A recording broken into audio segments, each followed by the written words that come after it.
Hey guys, I wanted to. This is the second part of the imperialism lecture. I just wanted to clarify the Russo-Turkish War of 1877 to 78 because I got some other notes on it. Um, some background here. Bismarck, before this time period, was able to establish something called the Three Emperors League, and we'll go into that a little bit more. But the Three Emperors League was basically Austria, Russia, and Germany, and it was interesting. And it basically started around 1866, and then right after Germany unified in 1871. And what's interesting about that is that Austria and Russia are always rivals in this region, right? For good reason, because I mean they're just geography, right? But it's interesting that this war kind of happens and Bismarck kind of gets in the middle as a statesman, kind of makes sure that it doesn't become something bigger. So exactly what happens in 1875 and 1876, Bosnia Herzegovina, this is Bosnia Herzegovina right here, they rebel against the Ottomans. They rebel against the Ottomans because they do not want to be subject to anything, even if it's kind of laissez-faire, a little bit laissez-faire Ottoman rule. They don't want to be subject to them anymore. And the Ottomans retaliate by slaughtering a lot of people in Bosnia. So that creates a problem. Not so much Austria coming to their defense, but Russia comes to the defense of Bosnia-Herzegovina because Russia sees itself as the protector of all Slavic peoples, right? That idea of pan-Slavism, that all Slavic peoples belong in the same nation, right? I mean, this is nationalism 101. So Russia declares war on the Ottomans as the protector of Slavic peoples, and the resulting war ends in the Treaty of San Stefano, which the Ottomans lose. Then the Treaty of San Stefano gives Armenia to Russia, and Armenia is not. I'm not seeing Armenia on this map. Armenia. Maybe I'm not sure where. Oh, maybe it's over here. I'm not sure. We got to look that up on a map. We'll look that up later. But I should know. I really should know where that is. But I'm sorry. I think it might be this. And it makes Bulgaria autonomous. That's what we know. Bulgaria is right here. But Bulgaria, after this, then this is the clarification I wanted to make. After this Treaty of San Stefano, Bulgaria is like basically a satellite of Russia. And that makes Austria and Britain wary. They don't like the fact that Bulgaria is made so big, A, and they don't like that Russia is basically controlling it. So they call in Bismarck. Bismarck, as an honest broker, quote unquote, calls the Congress of Berlin in 1878, and they partition Bulgaria. Okay, this goes back to the Ottomans. They partition Bulgaria so that it's smaller, and they're basically balancing rival interests, right? Austria wants to see this smaller, so does Britain. Serbia, Romania, Montenegro down here, they remain independent. Austria, though, keeps and will administer Bosnia-Herzegovina. Remember, that will play into the start of World War I because of, especially the Black Hand terrorist group that's like the pan-Serbian Black Hand terrorist group that's operating in Bosnia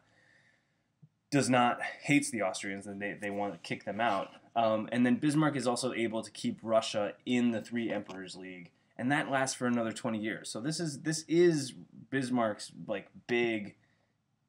This is his big. This basically fends off a larger war for another 20 years, which is pretty. It's pretty important. We already saw that slide. We saw the Congress of Berlin slide. We saw the Berlin to Baghdad. Okay, so now we're on to Egypt.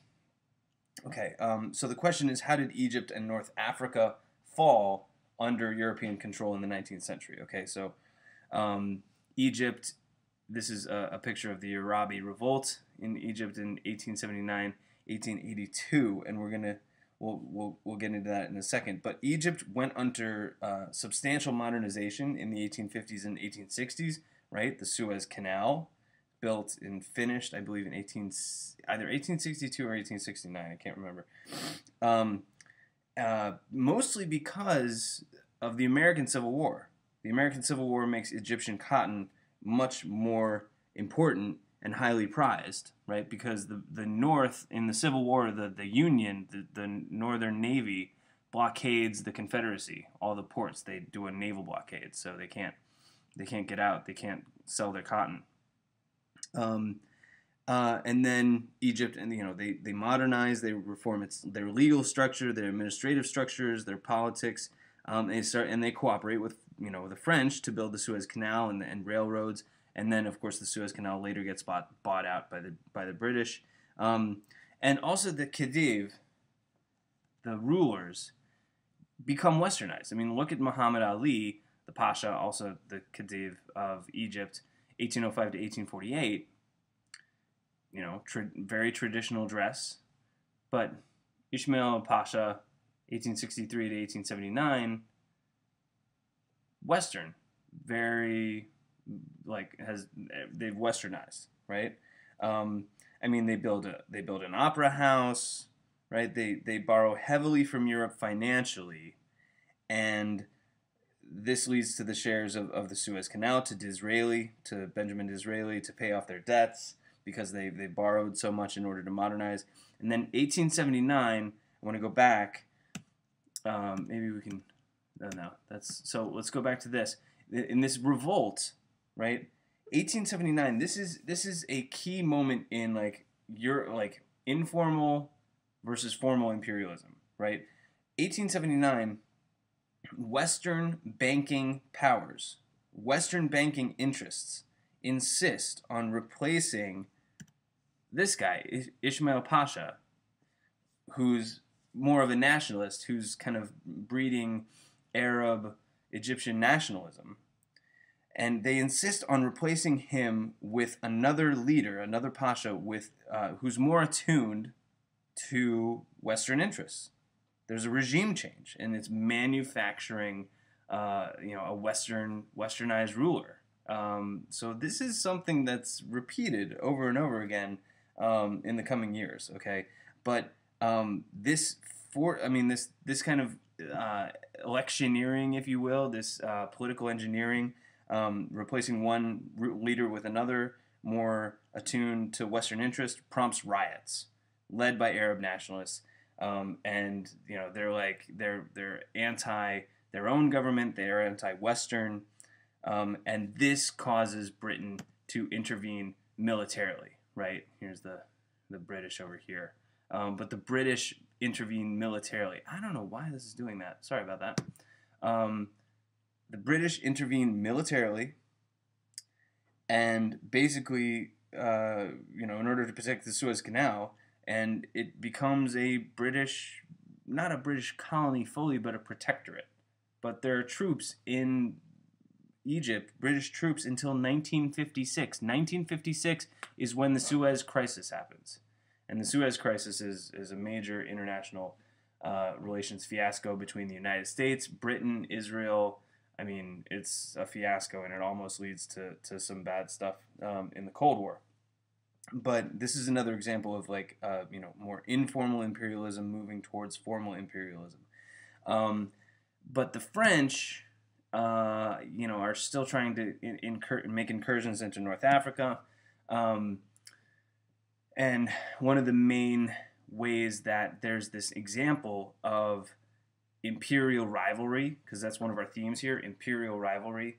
One of the main examples is that Wilhelm II. Now, Wilhelm II is one of the stupidest. I'm sorry. I mean, he really is. I mean, he just he's so power hungry, and he makes a mess. If it hadn't been for this guy, I don't know, we could have avoided a lot of stuff. But he goes into Morocco, which is French territory, and he tries to make the Moroccans go Germany's way. The French are trying to counterbalance the British by being in North Africa, Algeria, Tunisia, Morocco, and the Germans in 1905 and in 1911, like basically try and incur insurrections in 1905 and 1911, and so this is not doing anybody any favors, right? I mean, it's like they're literally trying to undermine each other. This is imperial rivalry 101. I seem to say that a lot. Okay, let's go to Africa. We've gone through this. We've gone through this extensively. I showed you guys this in class. Okay, the tribal map. It has nothing to do with the map that's actually made right years later. I mean, look at those. Look at those boundaries that are drawn by Europe. Those boundaries, all these countries, all these boundaries are drawn by Europe, not by Africans, right? I mean, look at all these different various nations, African nations. They're some are tiny, but essentially, I mean, the question being, why was Africa opened up to the West, and how was this accomplished? We know this, through force, and then through the rule of law, right? Through contracts, all these different contracts. I showed you the contract, sample contract that they gave in Nigeria. This is 1886. Still very limited. Like only the dark interior of the Congo has been explored, but less than 30 years later, that's all these countries lay claim, and that's what it looks like today. And that's even been, the Sudan is now North and South Sudan. So this is even out of date. Okay, so right, it's absolutely one of the main reasons is, of course, raw materials. Starts with ivory, right? And I mean, you see all the tusks here. Yeah, it goes to rubber. Rubber becomes an incredibly important resource because they haven't figured out, scientists don't figure out until, I'm not exactly sure of the date, but they haven't figured out how to make synthetic rubber yet. So therefore rubber, and it's an incredibly labor intensive process to like tap the rubber trees, and it's environmentally degrading. I mean, like the environment, all these rubber trees, like it takes years and years for them to grow and mature, and when you tap them, it takes years for them to regenerate, and if you keep tapping them, then they'll just die. So what happens is that these African peoples have to, let's see if we can go here. That's an advertisement for quinine, which allows people to not be more impervious to malaria. But what happens is that, say you're in the Congo, okay? Say you're in the Congo.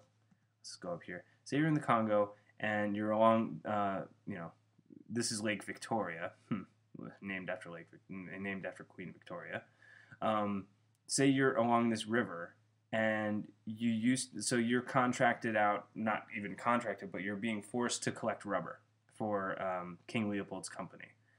And because it was a private company, this whole Belgian Congo was until 1908 a private company in the name of Leopold. He made all the money. I mean, it was just kind of sickening.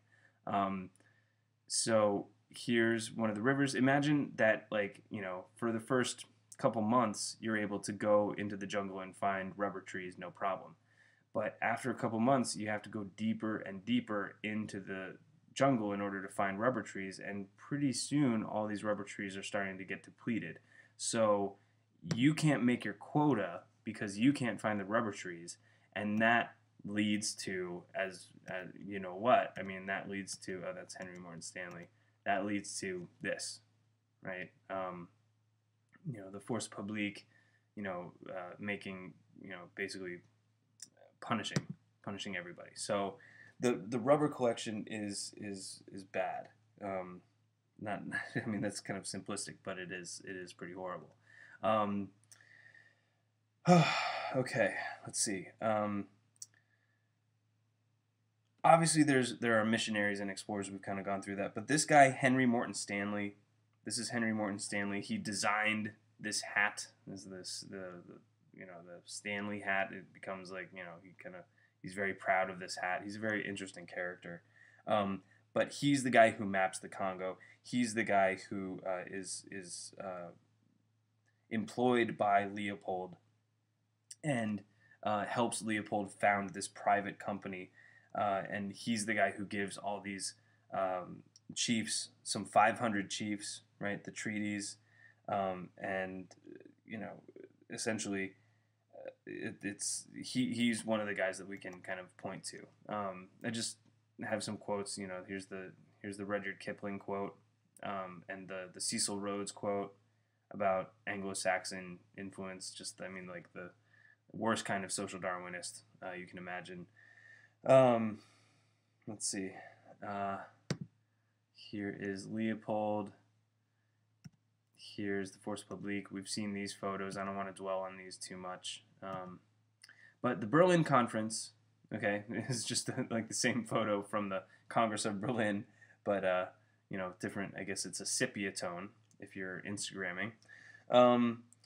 So Bismarck, as we've said, he's not personally enthusiastic about colonies. He doesn't want a navy. He doesn't want to rock the boat. He calls another conference in 1885 to set rules for African colonization. Of course, do you see any Africans there? No, of course, right? I mean, they're not going to represent Africans, even though they're dividing up the continent, right? There's that. No Africans are invited, of course. Okay, so Leopold at this conference establishes the Congo Free State, right? He supposedly bans slavery in the Congo Free State, but we know how that went, right? Thousands of Congolese were forced. This was forced labor, but thankfully, remember the Congo Reform Association that we talked about, Edie Morel and Roger Casement, they start to catch wind of this, especially with the work of guys like George Washington Williams, the guy whose document was in the DBQ. So by 1908, it's apparent that what Leopold has done. Here's Patrice Lumumba. We talked about him.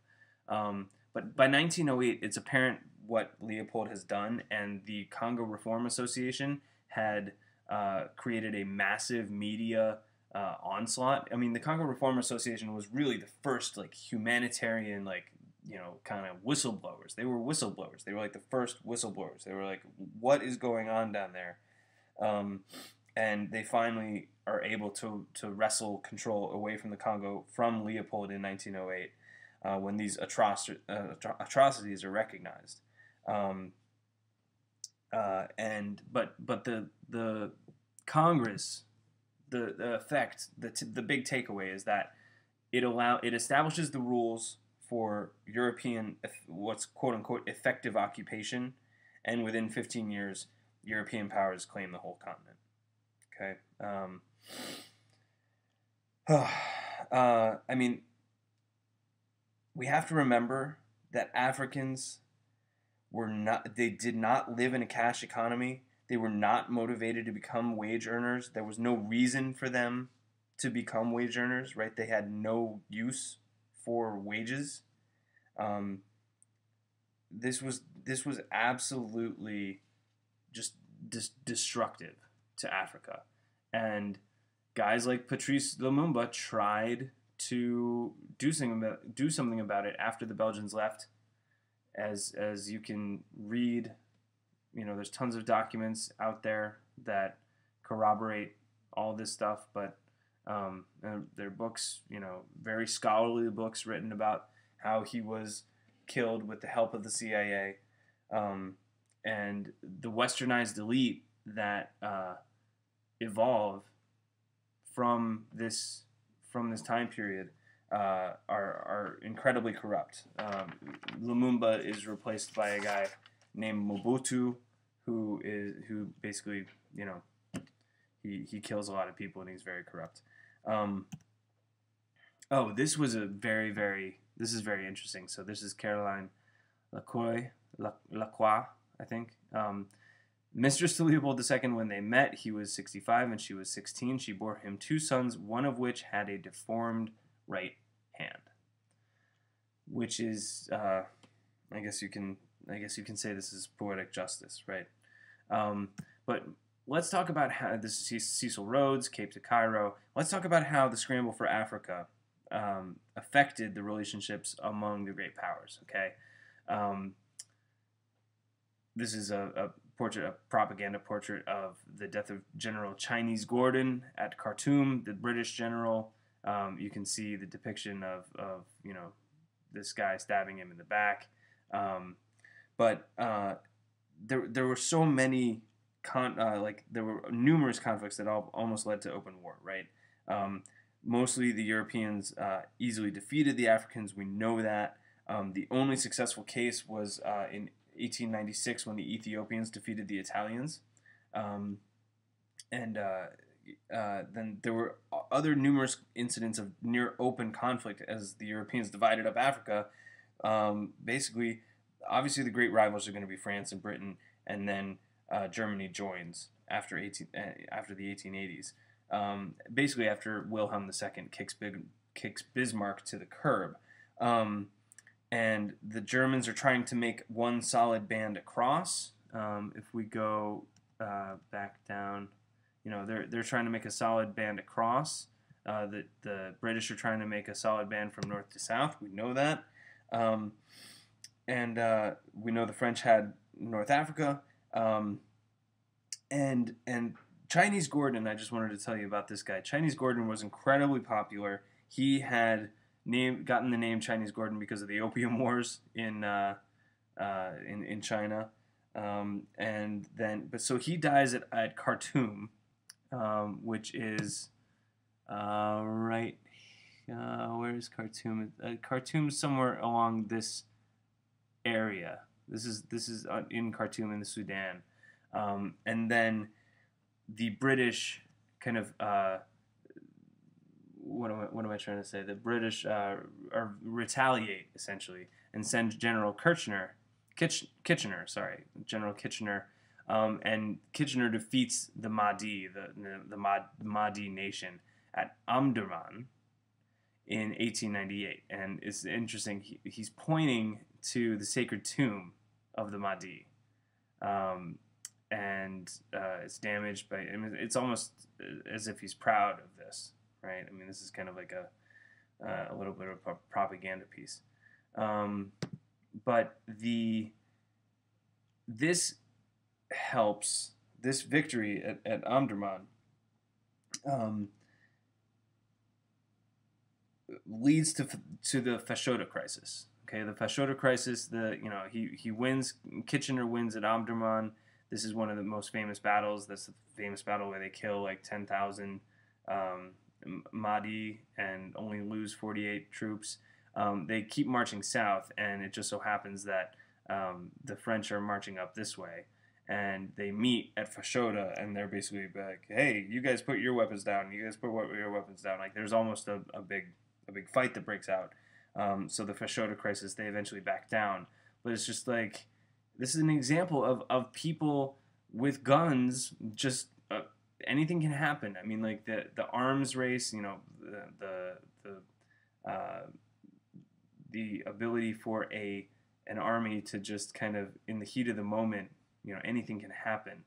And the fact that they have all these weapons in the first place creates a higher likelihood or a higher chance that they will use them.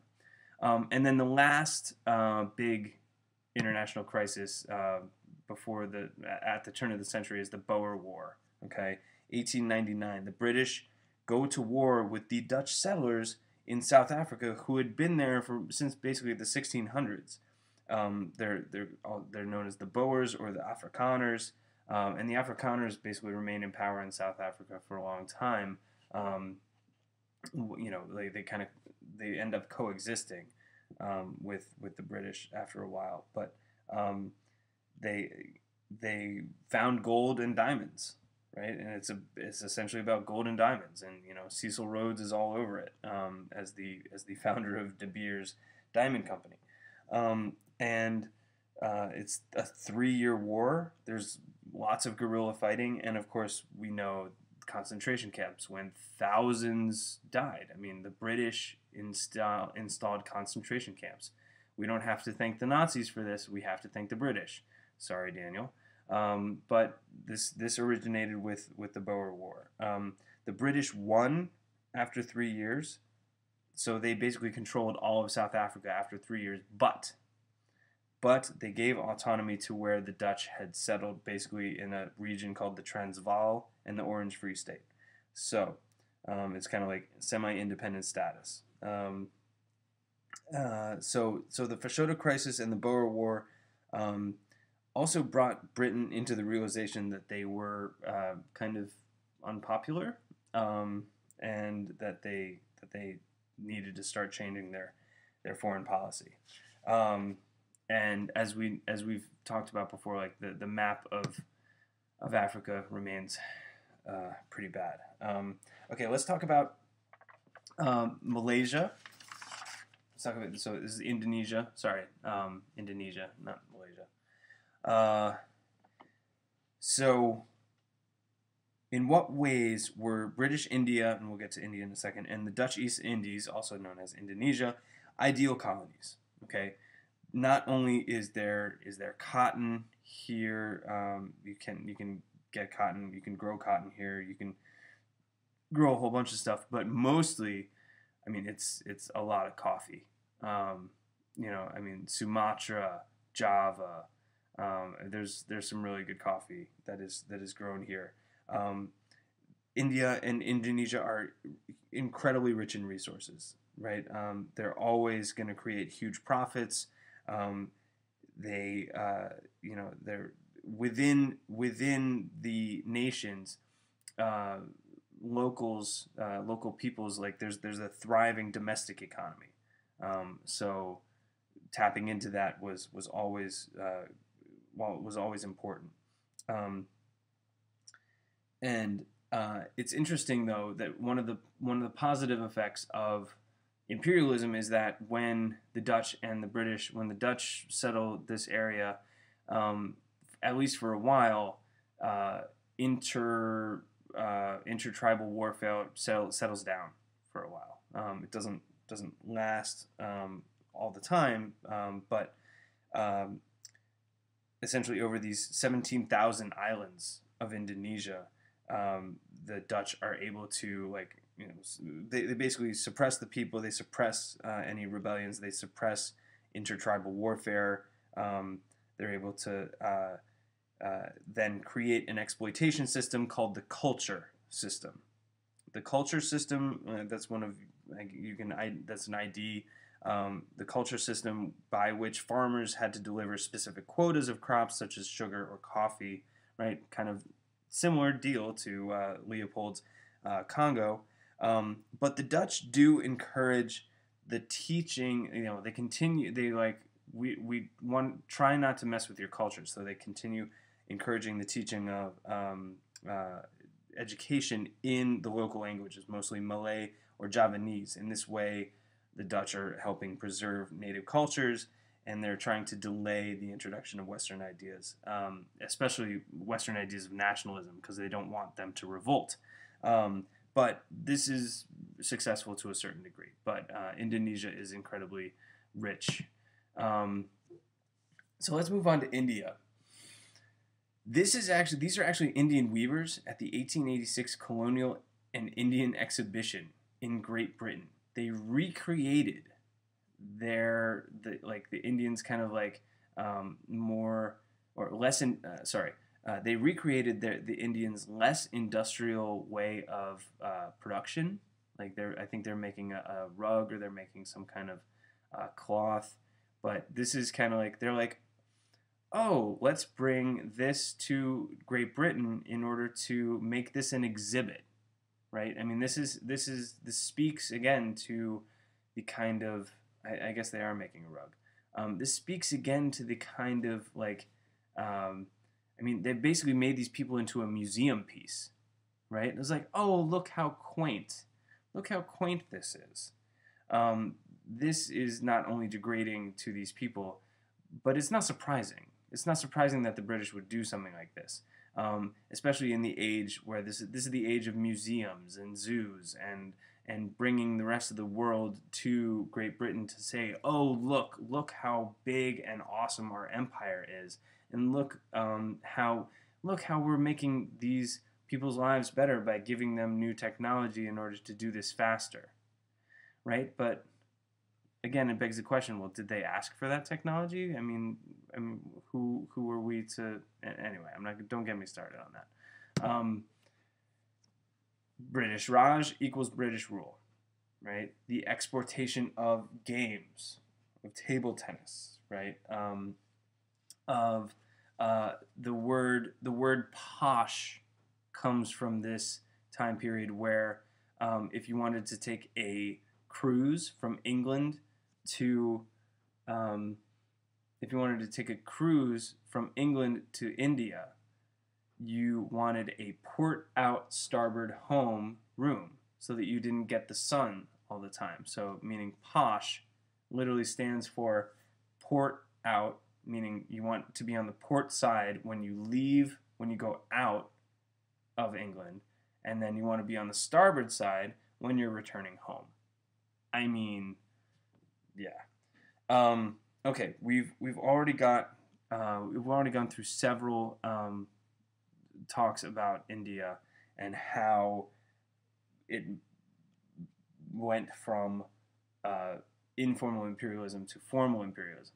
But I just wanted to point out there's a fantastic book called Late Victorian Holocaust by Mike Davis, and I'll talk a little bit more about this in class, but basically the idea is that when the main thesis of this book is that when the English or Europeans went into these countries, and he backs this up with fantastic evidence, when they went into these countries and changed the agricultural system from one of like subsistence and communal support and well-being to one of wage labor, what happened was that these people had centuries, millennia-old systems of ensuring against famine.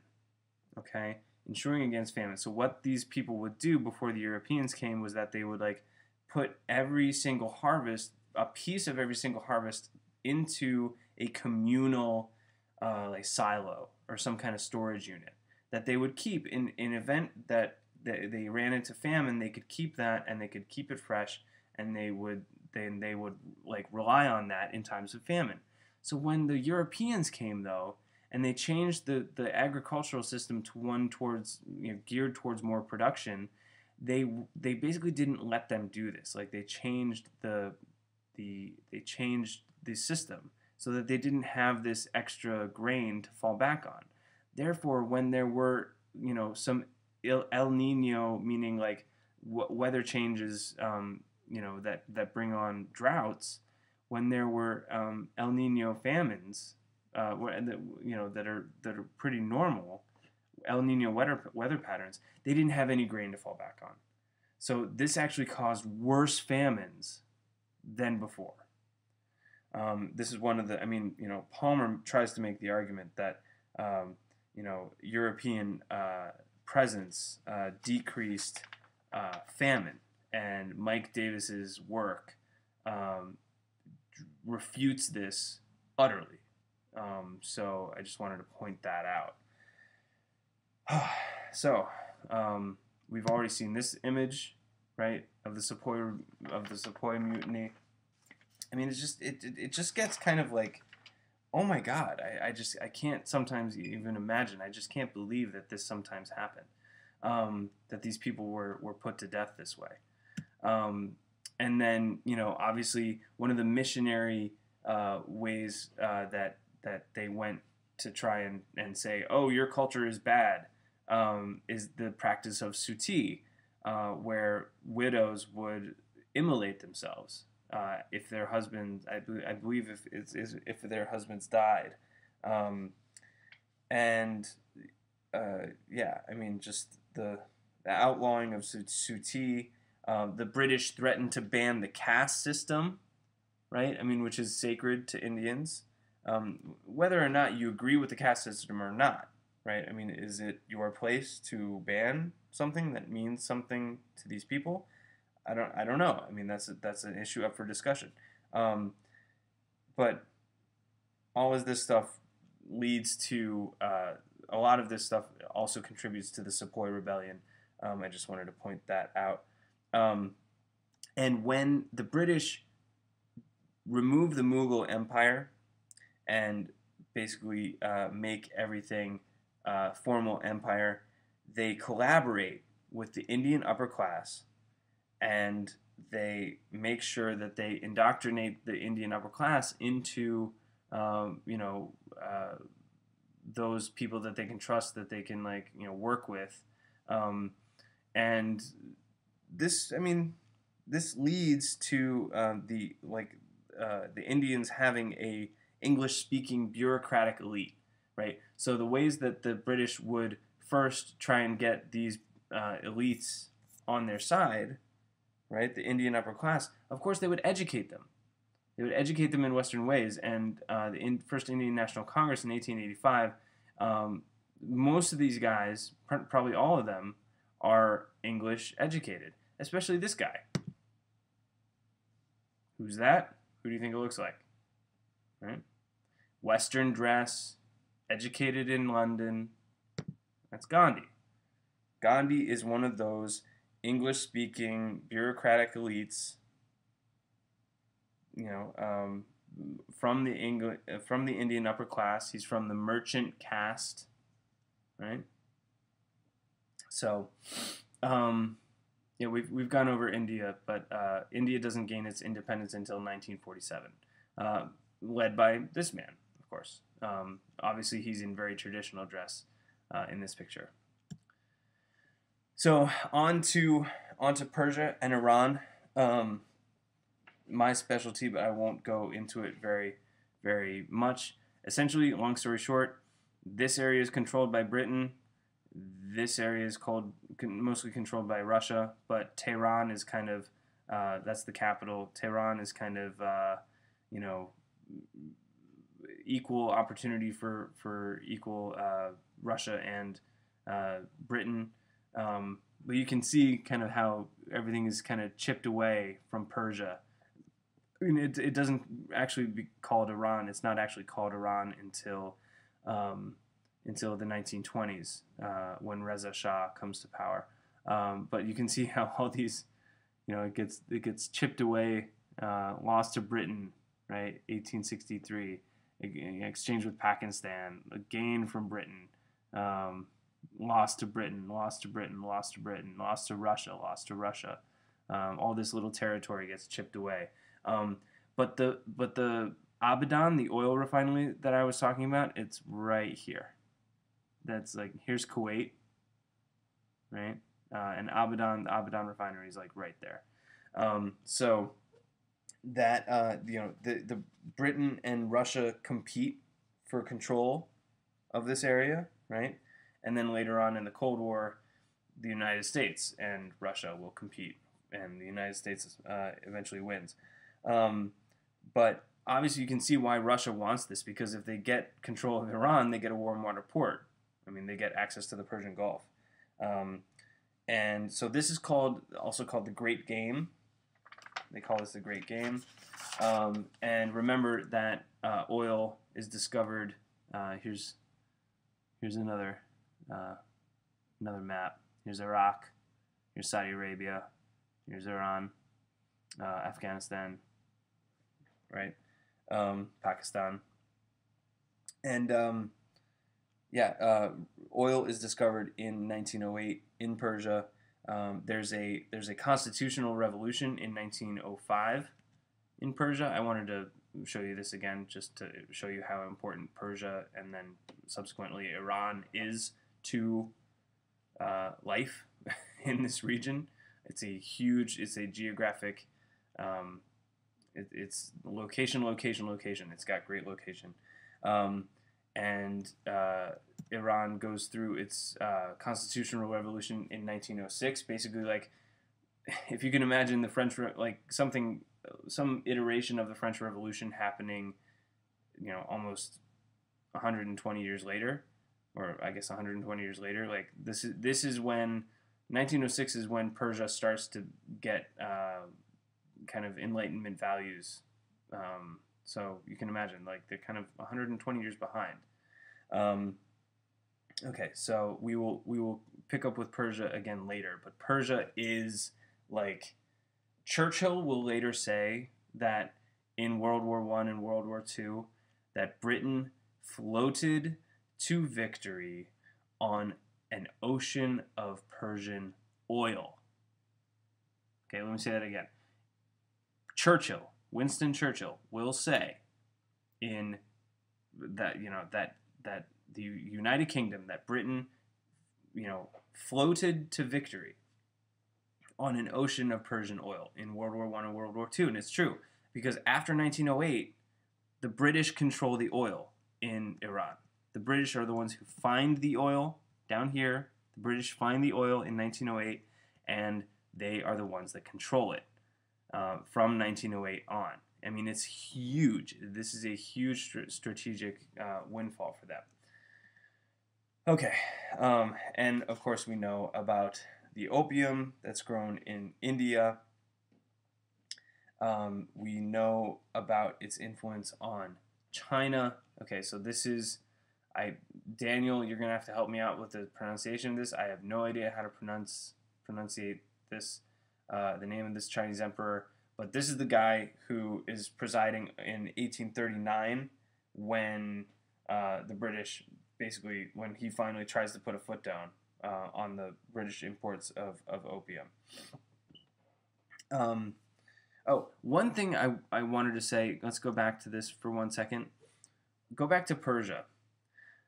Winston Churchill, I just gave you that quote about Persia, but so they discover oil in Persia in 1908.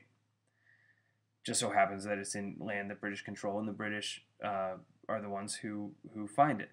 5 years later, in 1913, Winston Churchill is at that point is the head of the Admiralty. He's basically head of the Navy.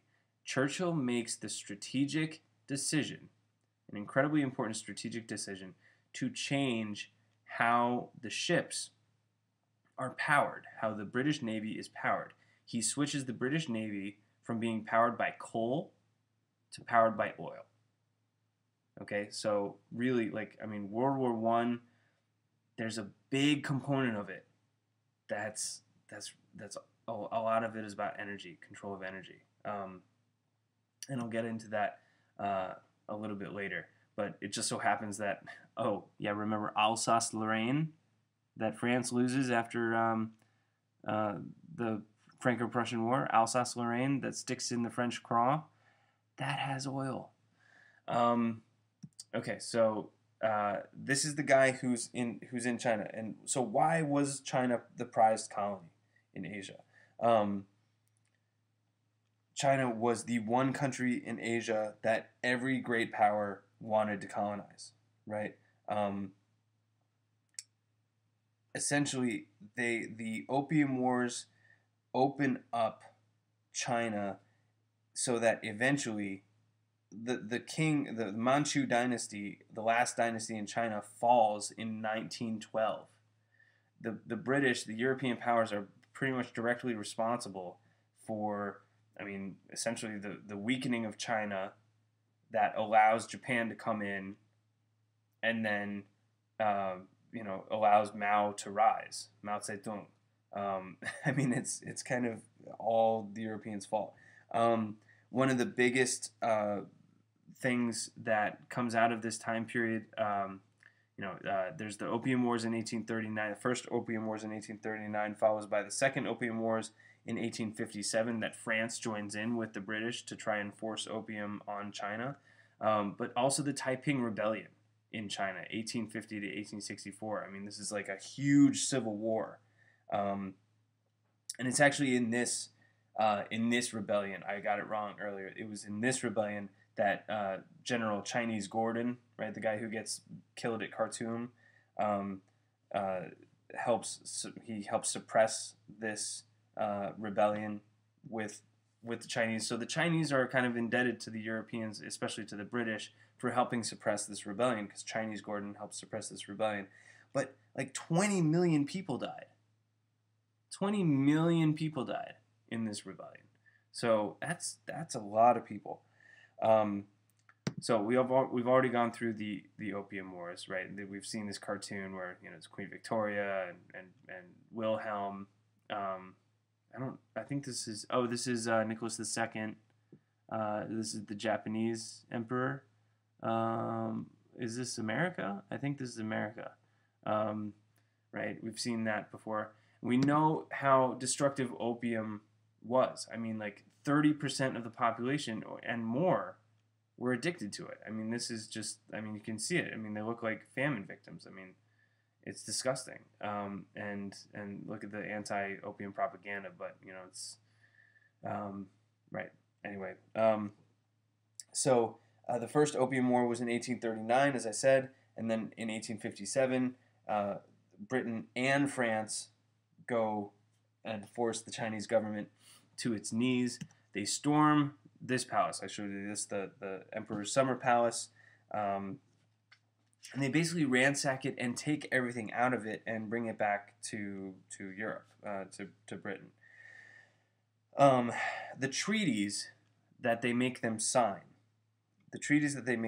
become known as, go figure, the treaty system.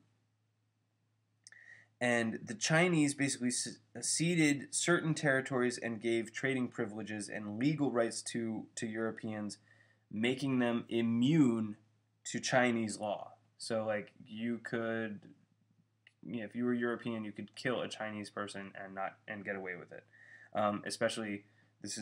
This especially applies to Hong Kong and a dozen other cities that are opened as quote unquote treaty ports to Europeans. Okay, so this, still informal imperialism, but pretty forceful.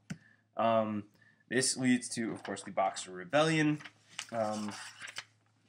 In 1899, they're a secret society organized for rebellion. They're trying to kick out the Europeans, but the combined force of the Europeans crushed this. But not without some severe loss of life and resentment on the behalf of the Chinese. The other things that are going on in this time period, right? The Russians, look up here. They're trying to build the Trans-Siberian Railroad. Here's Vladivostok, right? This is technically a warm water port for them, but this is the big area of this is the big area of contention, Manchuria. The Russians occupy it from 1900 to 1905. Here's Port Arthur that the Russians claim in 1898, and then Japan gets that at the end of the Russo-Japanese War that we're talking about. Here's Korea that becomes independent, I believe, a little bit later, 1910. Nanking, is British influence. That's what, and this Formosa, this is Taiwan. This becomes Taiwan, but they call it Formosa. So it's a good map there. But let's talk about Japan for a second, just because Japan is really important. 1894, they go to war with Korea. Korea had become independent in 1876. Sorry, I got that wrong. 1876. China tries to protect Korea against Japan, but they lose. And in losing that, they cede Formosa to Japan, that's Taiwan, in 1895.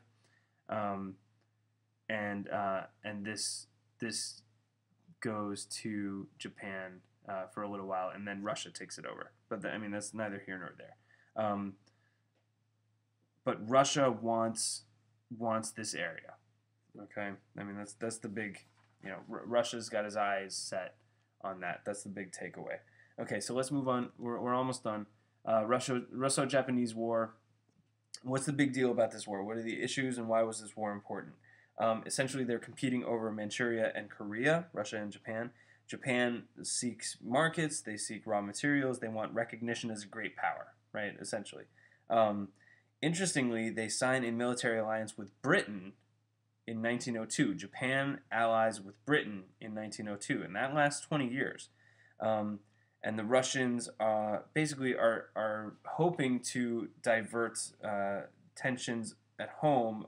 Oh, like they're seeking to divert tensions away from home, and they wanted to protect its railway, its Trans-Siberian Railway, and Vladivostok, right? This down here, this port, and they would like to hang on to Manchuria, of course.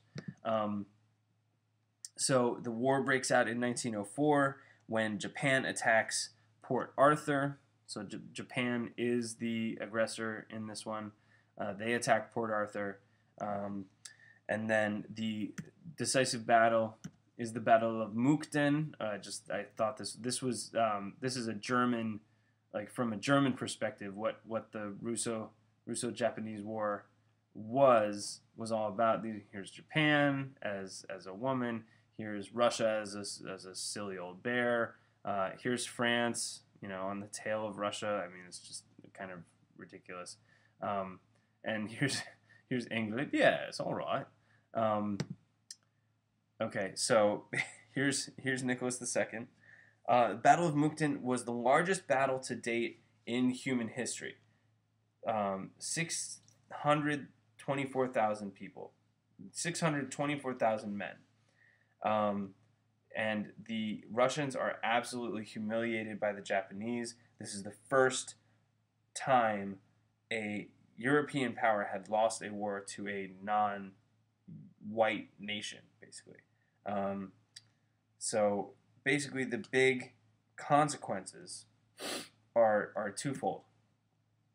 One, Russia gives up on Asia for a while and turns its attention back to the Balkans. Okay, that's big because the Russians, Pan-Slavism, they want to, if they can make the Balkans their territory, they would love to. It weakens the government as well. This loss, the loss of the Russo-Japanese War, weakens the Tsarist government militarily, and they're humiliated. And basically, everybody in Russia is like, okay, we got to do something. And then there's a revolution in Russia in 1905, and we get into that when we talk about the Russian Revolution of 1917. But the Revolution of 1905 is important as well.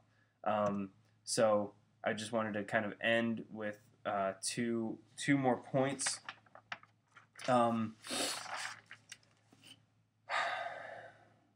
Balkans, 1878, right? You got the Ottoman Empire still there. Serbia, Bosnia under Austrian occupation, Romania, Russia's looking, you got Bulgaria, which is autonomous. By 1914, you still have Bosnia annexed. Bosnia-Herzegovina is annexed formally by the Austrians in 1908. That really doesn't sit well with the Serbians, with the Russians. Serbia gets more territory from the Ottomans. Albania becomes independent. Bulgaria, it's kind of this is a mess. This is a mess, and what it's going to lead to, as we well know, that this is going to lead to a very, very messy. Sorry, I'm just trying to find my page again. This is going to lead to a very messy time, which is World War I. And really, I think the theme that we have to kind of start to consider is dehumanization, right? The slaughter of human life that happens in this time period. I chose this image because of the gas masks, because you can't see their faces. The 20th century is yeah. Thanks for listening. I hope you got something out of this, and I will see you soon.